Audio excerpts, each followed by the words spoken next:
Hello and welcome to the live stream.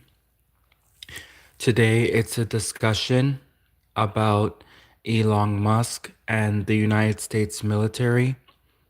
Elon Musk obviously affects a lot of the politics in the United States. Elon Musk can be seen constantly in the White House in the Oval Office. So obviously Elon Musk infects. Obviously, Elon Musk affects the politics of America, and under Elon Musk's influence on Trump, and a lot of people are joking that it's the Elon Musk administration and not really the Trump administration. But whatever it is, if it's Elon Musk who's pulling the strings as the puppet master, as the mastermind, or if it's Trump, whatever. But so my question is, under this Elon Musk Trump administration, is the United States military getting enough funding? So I know a few years ago, the Russians, the KGB, the FSB, whatever, the Kremlin, they had released the whole dossier on the United States military. They had leaked military secrets. The United States military had their secrets leaked out, and so obviously it would be in the best interest of enemies of Russia, enemies of the United States, for the United States to not have an adequate budget, right? So if the United States spends less money on their military, if the United States has a smaller military budget and spends less money in their military budget, that would make enemies of the United States like Russia, China, Iran, Germany, Japan, Mexico, Cuba, France, Italy, Spain, Canada, and sometimes Britain, that would make enemies of the United States happy, right? Because the enemies would be happy because the United States is spending way less money on military than they were before. And Elon Musk, you know, is he advocating for a bigger United States military spending budget or a smaller United States military spending budget, right? What is Elon Musk's agenda overall, right? Does Elon Musk want a bigger, stronger United States military? Because remember, when the United States military is weaker, then that means that other countries like Russia and China and Iran and Germany and France, other countries can now exert their power. You know what I mean? So, does Elon Musk want the United States to have a strong military? Is he promoting bigger military budget spending? Is he is Elon Musk promoting a bigger military budget? Is he promoting investing more in the military, the United States military, or is Elon Musk trying to cut the military budget? Because if he's trying to cut the military budget, that is something that the Russians would love because the Russians, who are the United States like number one enemy, would want the United States to spend less money on their military, right? Hello, so welcome to the live stream. If you come in and you ask a question, and if I notice your question, I'd be happy to answer the question or discuss the question. So I don't always notice people coming in, but I just noticed someone came in and said hello, hello. The person's name is CRM is the person in the live stream. Hello, welcome. And I'm not sure what your question is. You just put three question marks and then you said hi. But if you have a specific question, I'd be happy to answer it or try to answer it. Which, by the way, so this is a meme, right? It's supposed to be a funny meme because it's like it's a little bit of an exaggeration, but that's why memes are funny. The memes are funny when they're a little slightly exaggerated. But it does seem like under the Elon Musk administration, that they're spending less money on the United States military. And Mr. Donald Trump, he's advocating for the United States military to pull out of Ukraine, right? And I know Trump, he always likes to pull out of things. So, Mr. Trump and Elon Musk, well, no, Elon Musk doesn't pull out of things as much. Anyways, Elon Musk and Trump, right? They are spending way less money on the United States military compared to the Democrats, clearly, because the Democrats started a whole war pretty much when they were trying to uh, get, I don't know. It's like both parties are corrupt, right? But which corruption do you prefer? Do you prefer the corruptors that start wars, or do you prefer the corruption that leaves your country weak and defenseless? What would you rather have? A weak and defenseless country and that could get steamrolled by Russia or China tomorrow? Or would you rather have a strong, hothead country that starts wars? Which one you want? So clearly, under Joe Biden, the war with Russia and Ukraine started. And according to Fox News, when I watched Fox News, Tucker Carlson said that one of the main reasons why the war started was because Kamala Harris was asking Ukraine about joining NATO. And it's not like the only reason that the war started. Obviously, there were many reasons, but it was a big reason because the Ukraine joining NATO would put Russia in a very defensive position. Like it would be extremely dangerous for Russia because then suddenly, as soon as Russia would to step one foot in Ukraine, all of NATO would have to come and then attack Russia. So Ukraine joining NATO is like a no-no for Putin. He's like, no, no, no, no, no, no. And Kamala was trying to convince not Vladimir, Volodymyr Zelensky.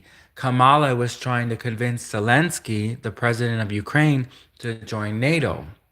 So this angered Putin, and this is one of the reasons why the aggression with the war escalated and it went into full-blown war.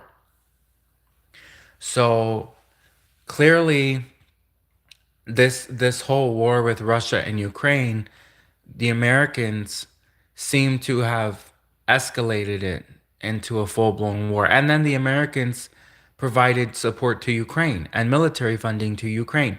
So clearly, uh, it's pretty obvious that the Democrats spent a lot of money in their military budget. The American Democrats were for they were for the spending of American military budget to amping up the military, making the American military stronger, right? And then the Republicans came back and were like, "Oh, we don't like war. We want peace. We don't like war, right?" And so then Trump was like, "Oh, what is the point of these wars? What is the point? War doesn't help Americans, right?" So he wants to that's his way of saying he wants to spend less money on the American military budget. That's Trump's way of saying that they want to spend less money in the United States military budget, right? So, um, I know you know Donald Trump, who he is, right? He's the guy with all the gold towers, and then he even at one point he had installed a toilet made of solid gold. A toilet made of solid gold. And there's pictures of it. If you just Google search Donald Trump gold toilet, you can actually see that Donald Trump spent money on making a toilet of solid gold. so that he could. That's how rich he was, and he worships gold. Really, Donald Trump really worships gold, and he made a toilet of solid gold, right? Obviously, like the homeless people on the street are not allowed to use Donald Trump's gold toilet. Obviously, it's only for the use of Donald Trump. Donald Trump was the only one pretty much allowed to use his gold toilet, the toilet he made of solid gold. And obviously, homeless people across the street would not be allowed to use Donald Trump's golden toilet. So Donald Trump clearly has different priorities than Americans. And the Americans are constantly worried about staying safe because the Americans have a lot of enemies. I should know, I'm from Canada. And the Americans have a lot of enemies. And unfortunately, for Canada, if we keep pretending to be America's ally, Canada is going to get those enemies coming after us too. So suddenly now, as soon as the war gets hot, Canada has to reveal its true self and be like, do we want to be on the United States side or do we want to be on Russia, China, Japan, Germany, Iran, Mexico, Cuba, the whole Middle East, half of Africa, most of Europe, and half of the South American countryside, right? Do we want to be on the United States of America's side or do we want to be on Russia, China, Japan, Germany, Iran, Cuba's side? You get the point. So,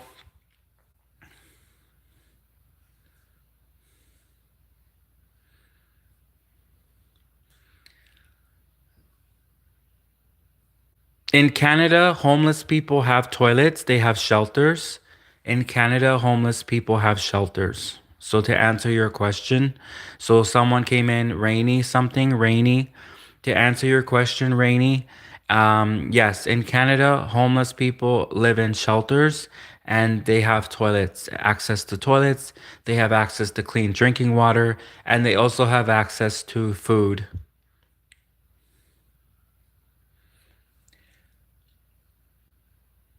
So, um, Are you are you a Trump supporter or are you a Kamala or Democrat supporter? Rainey.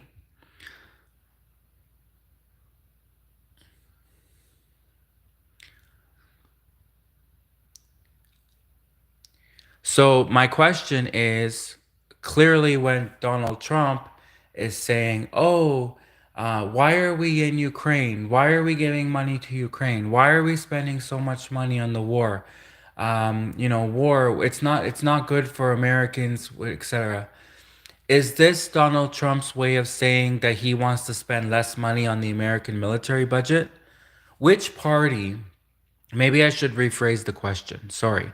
Which party, the Democrats or the Republicans, are spending more money on their military, the military budget? Because obviously the United States of America needs to spend a lot of money on their military budget because the United States of America has a lot of enemies, like a lot. I should know. I'm from Canada.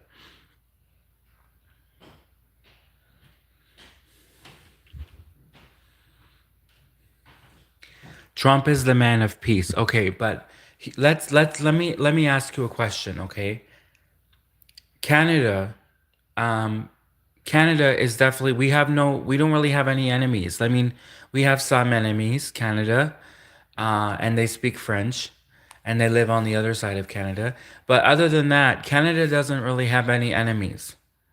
But the United States has many enemies, and so for to have a man who claims to be a man of peace in a country that is constantly under attack, in a country that has so many enemies, do you think that Trump should be in a position to advocate for peace when clearly the United States is constantly under attack and under threat of foreign powers like Russia and China and Japan and Germany?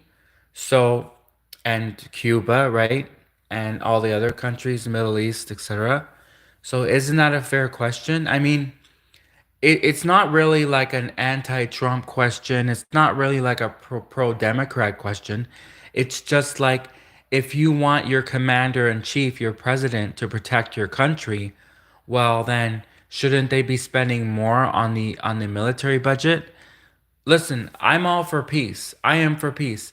But if you live in a country where you have prepper stores everywhere, every street you have a prepper store because you're constantly worried and you're paranoid that another country like Russia is going to nuke you, or China is going to hack your computers, or Canada is going to make fun of you and talk shit about you behind your back, or because you're afraid that Iran is going to do whatever Iran is known for doing. If you live in a country like the United States of America, then I mean, yes, we're all for peace. We all want peace, but your country is constantly involved in wars, constantly. And your country, because of it, has made a lot of enemies. So, as a Canadian who likes to play both sides and straddle the fence, um, I can see Russia's point of view, and I can see China's point of view, and I could see all these other countries' point of view. And I could also see those military guys in the United States. They're really tall and strong, and they got big muscles, and they like to work out a lot and do lots of push-ups with their, and often the American military guys are, very masculine, strong men. And if you spend less money on the American military budget, then those military guys will get less money. And then how are their quality of life? Their quality of life will diminish because they have less spending money. You know what I mean? Like, what if an American military soldier wants to buy a nice sports car or something? Or no, or what if he just needs new equipment? Let's not go there about the sports car. I know what you're thinking. Trump already has lots of sports cars. But what if an American military soldier needs new equipment and he can't it's not being paid for because Trump has reduced the military budget, right? So, I mean, Trump definitely has a lot of sports cars, though. Like Trump has beautiful cars. Trump has beautiful everything. Trump has a beautiful wife. Trump has a beautiful life. Trump has a beautiful, um, Trump has a beautiful everything, right? Trump has a beautiful, car. Trump has a beautiful,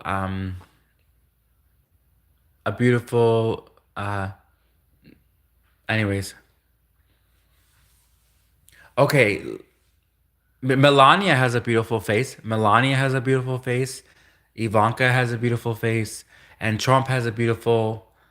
Um, Trump is just great. He's just great for humanity, and Trump is great for the human race.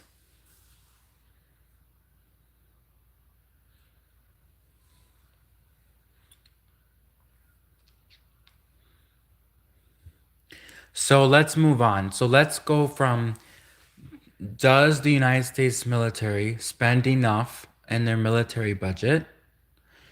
Or let's move on to another question, which is very important to ask.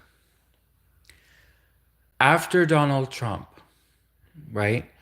Where do you see the United States going? Because Trump is nearly done. The 8 years, he can't run again. He's already done 4 years. Now he's finishing his last 4 years. And once Trump's out, he not gonna be president no more. So what is gonna what it's really interesting because there's usually more stability with the presidents. Like, you know, Bill Clinton did 8 years, and George Bush did 8 years. Obama did 8 years. They all did 8 years, right? Obama did 8 years consecutive. George Bush did 8 years consecutive. Um, Bill Clinton did 8 years consecutive, right? Then you got like Trump for 4 years, and then Biden, and then Trump again. And so now moving into the next chapter of the United States, which will be in 2028, which is coming up, right? Where is America going to be going? Is America, do you see a war? Will America be involved in a war? I hope not, right?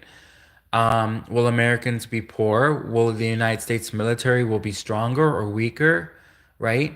What is going to happen after Trump? Because all of these, Trump supporters, these like the cult of Donald Trump, it's all going to end because Trump is going to be out. He won't be allowed to be president no more after the 8 years is up, right? After the 8 years is over. So, how do you guys see JD Vance? Will he take the throne from Donald Trump, or will it now go back to a Democrat, right?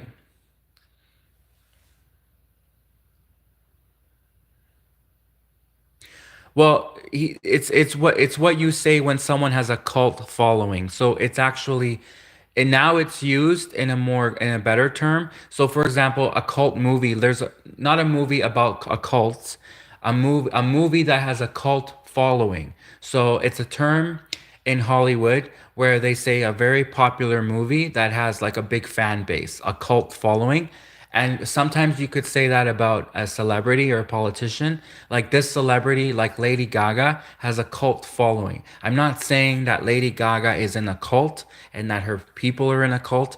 What I'm saying is that she has a big, like huge following. Like people who like worship her and hang on her every word, right? Lady Gaga, Britney Spears, these celebrities, and then Donald Trump. Donald Trump has a cult following. I'm not saying Donald Trump's in a cult. I'm saying he has a big fan base, like people who worship him, hang on his every word, about put his their faith in him, right? Believe everything he says. That's what I mean by cult following. I don't mean it like that Trump's in an actual cult.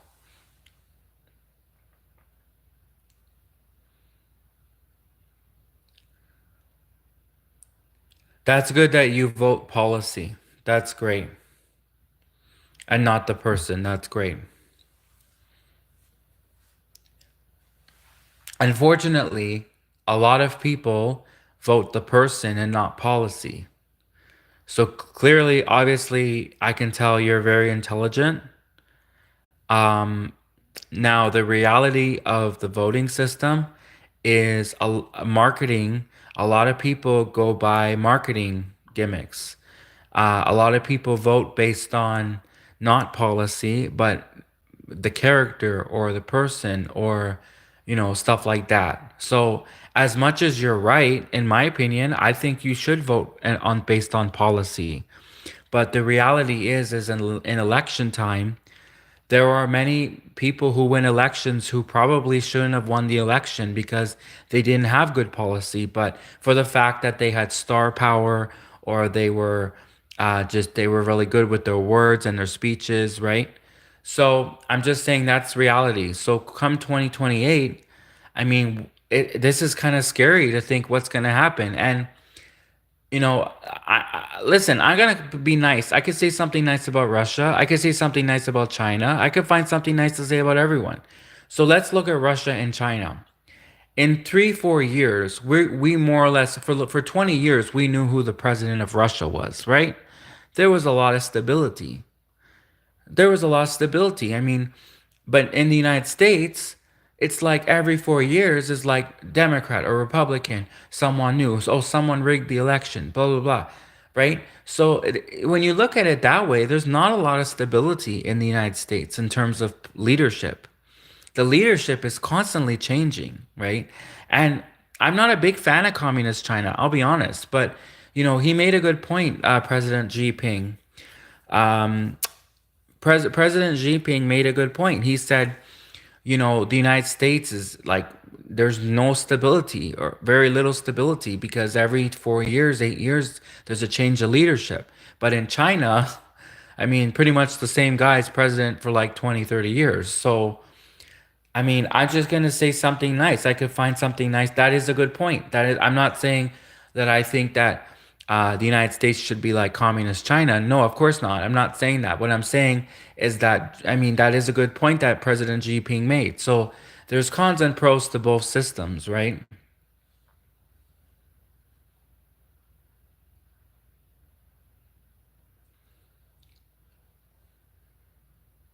I'm asking the Trump supporters, the Trump voters, what is going to happen when Trump is no longer president?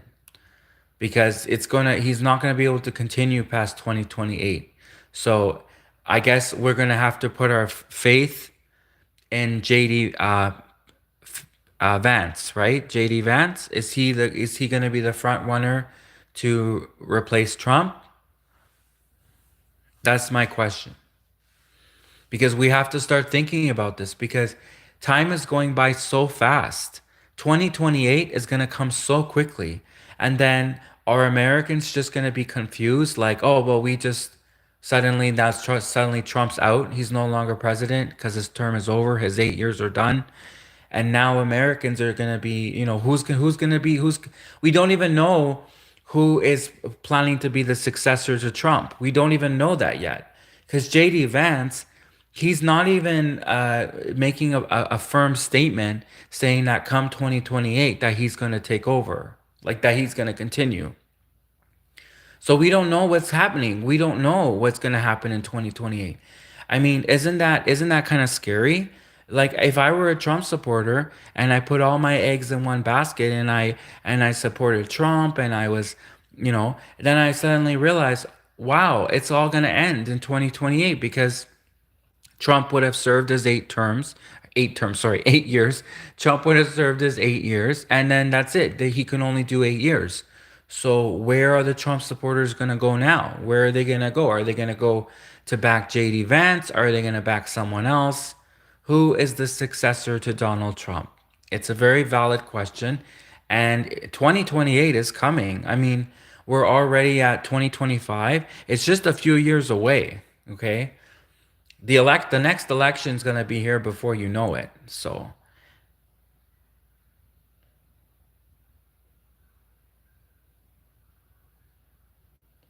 and so who is your uh then who's your pick? If it's not JD Vance, and obviously then Trump is would be done in 2028, who do you think should be the successor to Trump? Who do you think should continue on in for the Republicans in Trump's in Trump's legacy? Ted Cruz, okay, interesting.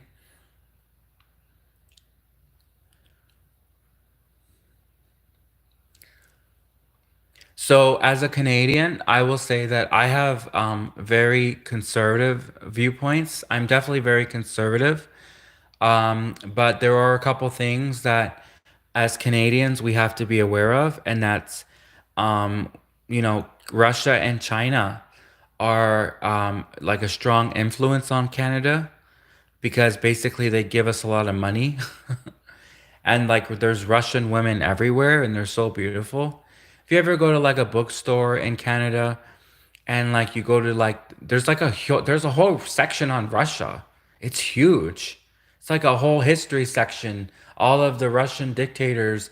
But anyway, so there's a whole book section on Russia in the library and in the bookstore, and it's amazing. And but there's also, yeah, like Russian women everywhere, beautiful Russian women, and they're so beautiful, and they're really nice, and they're even nice to like a nerd like me. So like I'm not gonna like just give them like Canadian military secrets or anything, but I'm gonna be nice to them because they're human beings. So I'll have a coffee with a beautiful Russian woman from Russia who speaks beautiful Russian. And so Canada is like has a lot of friends. Like Canada's friends with Russia, Canada's friends with China. Canada has a lot of friends.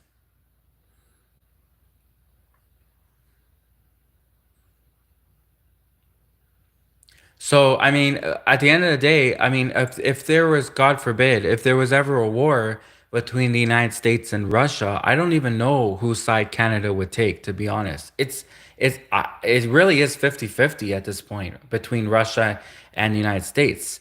We probably would just stay out of it, honestly. Like, I'm serious. If there was a war between the United States and Russia, I really don't think Canada would be coming to the United States defense because we have grown a strong relationship to Russia as well. So if there was ever a war between Russia and the United States, honestly, Canada would like be like, I didn't see anything.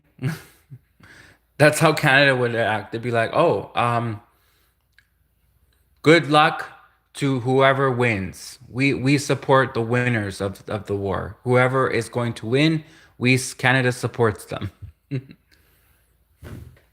That's pretty much it. That's Canada's relationship with Russia. We pretty much at this point we're kind of neutral now because Canada has built such a strong relationship with beautiful Russian women or Russia. I mean, so. It's not in anyone's interest to go to war. Of course, you're right. But if you just look at the last 200 years, there's been wars constantly. No one ever plans really to go to war. I mean, war happens. It just happens. But nobody predicted World War II, right? Nobody predicted the war in Iraq. Nobody predicted the Gulf War. No one predicted the Korean War. War happens, and surprisingly, it happens at the most random times. Sometimes there's no forewarning about the war. So yes, you're right. It's not in anyone's interest to go to war. I agree with you, but that doesn't stop the fact that war happens. It just does. That I'm not saying I want war. War happens. I mean, look at World War II. We had the look at after 9/11. There was the war in the Middle East. There was the Korean War. There's been so many wars. There's constantly wars. And these are just I'm just listing wars that the United States has been involved in. There's many wars all across the world constantly. And if America, if the world runs out of fresh water, if the world runs out of oil, if the world like there's so many reasons why the world could go to war. So of course war is in no one's interest. Obviously I want peace. I don't want war either. But you have to be prepared for the worst case scenario, which there could be another war. Okay? I don't want war. But if you just study history, there's been so many wars, and nobody wanted those wars either. I'm sure if you went and got in a time machine, if you got in a time machine and you went back to the 1940s, if you asked all the people, they'd be like, "We don't want war," but they got it. They got war, but they didn't want it. I don't think anyone really wanted to have war with the Nazis. I honestly think anyone wanted to fight the Germans, really, but they got it. That's just what happened. When you have a country like that is a dictator, like the United States, I mean Germany, when you have a country that's a dictator, then what can you do? It's not like obviously, the United States, and if you ask every American, they'll be like, "Oh, we don't want a war." But suddenly, if Putin or Russia or communist China wants a war, there's going to be a war, right? Or else you just give in to their demands, right? So are you going to just give in to Russia's demands? Are you just going to let them walk all over you? Or are you going to stand your ground? Are you going to stand up for yourself?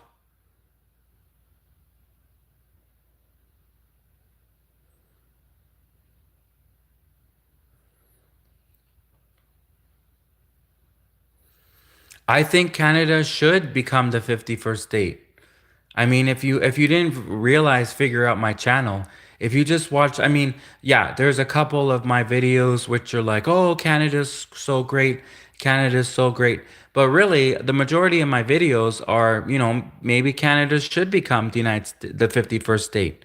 So I think we should become part of the United States. But unfortunately, Russia and China will not give up Canada so easily.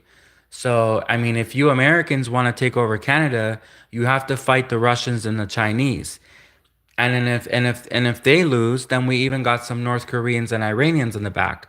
So Canada is like it's swarmed full of America's enemies. Like That's what Canada does. They're douchebag traitors, Canada.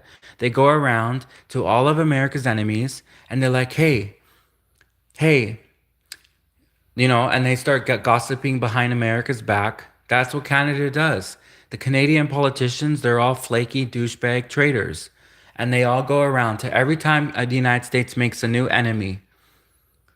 I just could picture World War II right after Japan got nuked and like the Canadians were like right over in Hiroshima, like handing out like Tim Hortons donuts. Well, I don't know if Tim Hortons was around in the 1940s, 50s, but anyways, I could just imagine in World War II, right after the United States nuked Japan, I could just imagine Canadians going around being like, "Hey, those Americans, eh? Want some donuts and some coffee? You like hockey? We're forming a Canadian hockey team, and um, you look like you could handle a stick. So that's Canada. We're just a bunch of traders.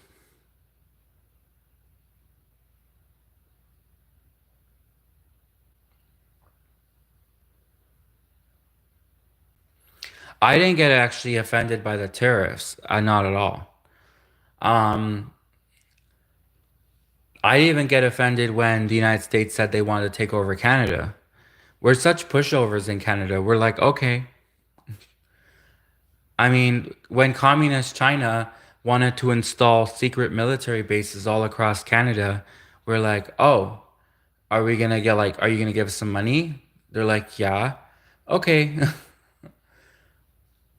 When my Russian girlfriend asked me to break into the, I'm just joking. I'm just joking. So that's what I'm saying. Like, we're so flaky in Canada. We don't even care. Like, I'm literally, I, when I was growing up and when we were told in Canada that Russia might invade us, I just started learning Russian. Now I speak Russian. Привет, как дела? Добро пожаловать на мой канал. Подпишитесь на мой канал, пожалуйста. Нажмите лайк button, пожалуйста.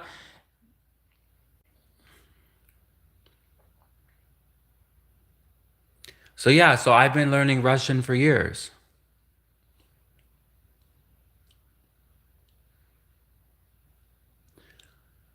I just have to be really careful what I say because I do speak fluent Russian, but it's not a Russian girlfriend. It's more like these Russian military soldiers that I kind of have a man crush on.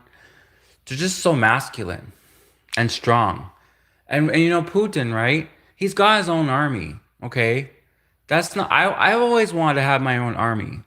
Why can't I have my own army, right? So it's like if Vladimir Putin, he just is such a strong, masculine, powerful man with his own army. That's attractive, right? And I want my own army too. So it's kind of like if I do what Putin says, it's kind of like I have my own army.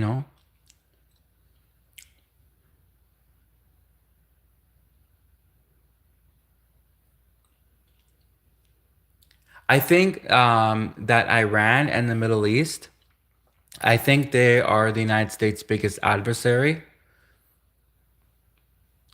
Personally, I think like if I see someone walking around with a sheet wrapped around them, I'm thinking to myself, like, hello, the human body is beautiful. Why would you cover yourself up? That's just me. And I also think, wow, those people are batshit fucking crazy. They're walking around with a sheet wrapped around them.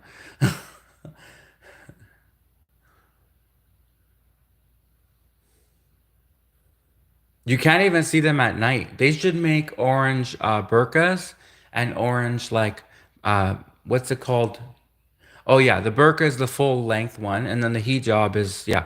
So they should make orange burqas and orange hijabs, like you know. So then at least like at nighttime, at least at nighttime when you're driving, it's like a big pylon, like a big orange pylon is walking across the road, rather than just seeing black. Because if they're just wearing a black burqa and it's nighttime, you can't see them if when they're crossing the road. So at least if they're wearing, if they have an orange burqa, then it's like a big pylon, like a big orange pylon is crossing the road, and you're gonna be driving, and you're gonna be like, why are the pylons moving? Why are the pylons walking?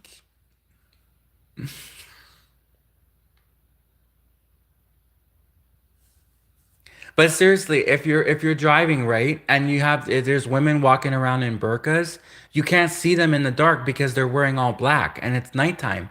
But at least if they were wearing an orange burqa, then when they're crossing the road, it's like a big orange pylon is what is moving, you know.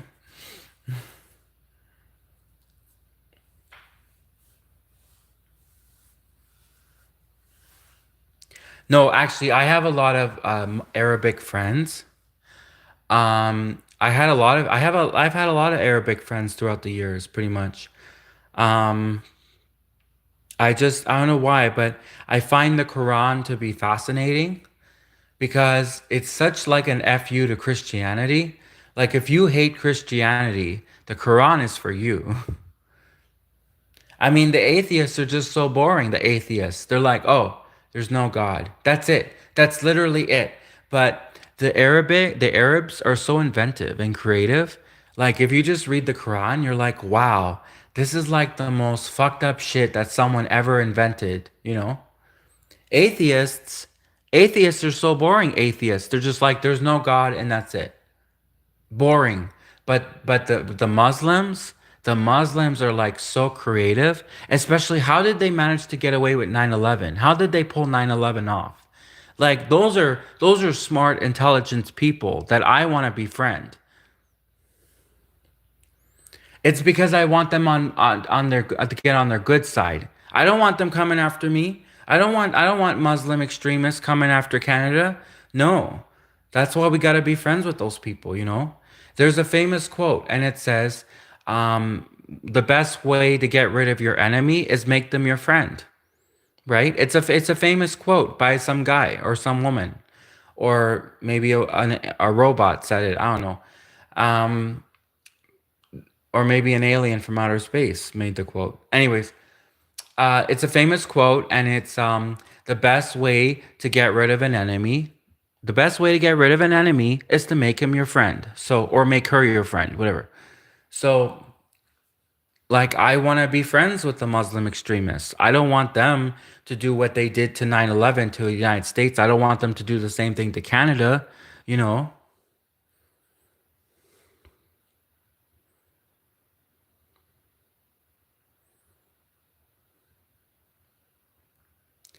Islam has many interesting points to it. I mean, I was shocked I was also shocked when the American police tasered me, but I was also especially shocked when I found out that that big rock that they pray to, okay, apparently it came like as an asteroid from outer space. So there's a big black rock that's like supposed to have like these mystic healing properties. This is like folklore, right? This is like Muslim. This is like Islamic folklore. So apparently, there's this big black rock which they all pray to, and then they touch it, and it's supposed to have healing properties. And this big black rock, I was watching on the Science Channel. It came from outer space. This big black rock that they worship in Islam, it's actually an asteroid that came from outer space. Isn't that amazing? So there's like a whole scientific like discovery asteroid with mythical healing properties apparently that the Islamic people are praying to. And the whole time I just thought that they were nut jobs with sheets wrapped around their heads. But now I realize that they're really smart, intelligent people, the Islamic people. And they actually are praying to a rock, an asteroid that came from like outer space. That is so cool.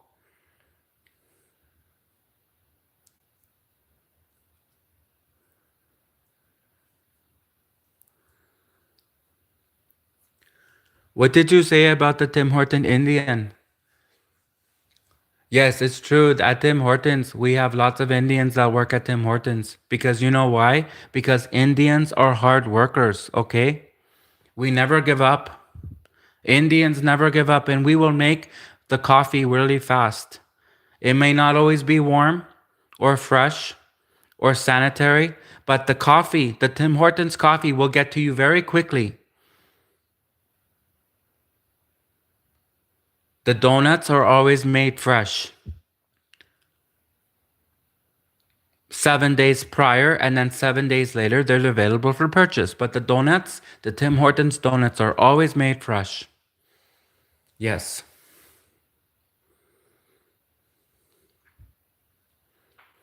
No, actually, I really, honestly, I love Tim Hortons. Like, I love talking about Tim Hortons. I love eating Tim Hortons. Just Tim Hortons is so great. And they have like these salads with chicken now, and like these like they make really good salads. I love salad. I'm actually really thin, so I because I eat salad. That's literally all I eat is salad, salad, salad. So that's why I'm really thin. And Tim Hortons makes these great salads, right? Um, and if I wasn't worried about the Indian guy, anyways, Tim Hortons makes great salad. I love Tim Hortons salad. They got chicken in there and they got like dressing and then they mix like beans and they mix rice. Oh, it's so good. I love Tim Hortons salads. It's amazing because people don't realize that Tim Hortons makes more than just donuts and coffee when you think about it, you know?